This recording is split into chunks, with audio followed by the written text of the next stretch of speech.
Kalna women welfare সোসাইটির উদ্যোগে বৃক্ষরোপণ ও বর্ষাবরণ উৎসব অনুষ্ঠিত হলো এদিন বৃহস্পতিবার বিকেলে কালনার জগন্নাথতলা এলাকায়। মূলত দিন দিন বাড়ছে বিশ্ব উষ্ণায়ন। প্রত্যেকেই বলছেন গাছ লাগানোর প্রয়োজনীয়তা কতটা, তবে গাছ লাগানোর ক্ষেত্রে এগিয়ে আসছেন খুব কম সংখ্যক মানুষজন। পৃথিবীকে বাঁচানোর একমাত্র উপায় বৃক্ষরোপণ, আর সেটি যদি হয় বর্ষার প্রাক্কালে, সেক্ষেত্রে গাছগুলি বৃদ্ধি পেতে অনেকটাই সুবিধা হয়। আর সেই কারণেই সংস্থার পক্ষ থেকে জানানো হয়েছে প্রায় 500-র অধিক গাছ লাগানো হবে এই বর্ষার সময়ে। আগামী দিনেও কালনা শহরের বিভিন্ন এলাকায় এই বৃক্ষরোপণ কর্মসূচি চলবে বলে জানিয়েছেন উদ্যোক্তারা। হাজির ছিলেন প্রধান উদ্যোক্তা নন্দিতা মুখার্জি, কালনা পৌরসভার উপপৌরপতি তপন পোড়েল, শিক্ষারত্ন প্রাপ্ত শিক্ষক তাপস কুমার কারফা, কাউন্সিলর মৌসুমী রায় কারফা সহ বিশিষ্টজনেরা। লাগলো কি বিষয়? খুব ভালো লাগলো।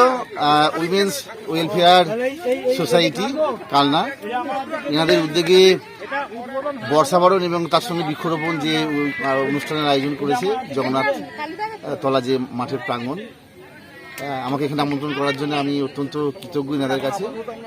এবং আমাদের এখানে উপস্থিত ছিলেন বিশিষ্ট একজন ভদ্রলোক, আমাদের তাপস কুমার কারফা, শিক্ষারত্নপ্রাপ্ত শিক্ষক, আমাদের কালনা কলেজের যিনি প্রেসিডেন্ট, আমাদের 11 নম্বর ওয়ার্ডের কাউন্সিলর, এবং যারা আয়োজক আমাদের নন্দিতা মুখার্জি, ওনাকেও আমি ধন্যবাদ এবং কৃতজ্ঞতা জানাই।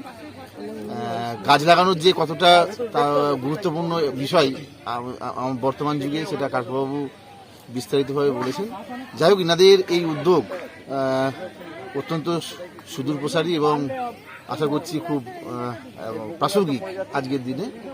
তাই ইনাদের এই উদ্যোগটাকে আমি সাধুবাদ জানাই এবং ইনাদের যে উদ্দেশ্যটা আরও সাফল্য কামনা করি। ভবিষ্যতে ওনারা নাকি 500 গাছ লাগাবেন, এটা অঙ্গীকার করেছেন। যাই হোক, এটা তো আমাদের কালনারও ধরুন ইকোসিস্টেমটাকে অনেকটা বজায় রাখবে। এনাদেরকে আমি সাধুবাদ জানাচ্ছি এবং কালনা পৌরসভাগতভাবে আমরা সর্বতভাবে ওনাদের পাশে আছি। আমার সাথে একটা এসএইচজি গ্রুপও যোগ করবে বলেছে। আমরা খেপে খেপে সমস্ত স্পটে গিয়ে, এরপর জ্ঞানানন্দ মঠ আছে, তারপর 100 শিব মন্দির আছে, তারপরে 3 নম্বর ওয়ার্ডের সমরজিতের যে এলাকাটা গঙ্গার ধারে, ওইখানে আমরা কিছু গাছ বসাবো, বিশেষ করে পলাশ, বকুল এই ধরনের গাছ বসাবো। কিছু ফলসা গাছ, কালোবেরি, কালো জাম, এগুলো আমরা নিয়েছি।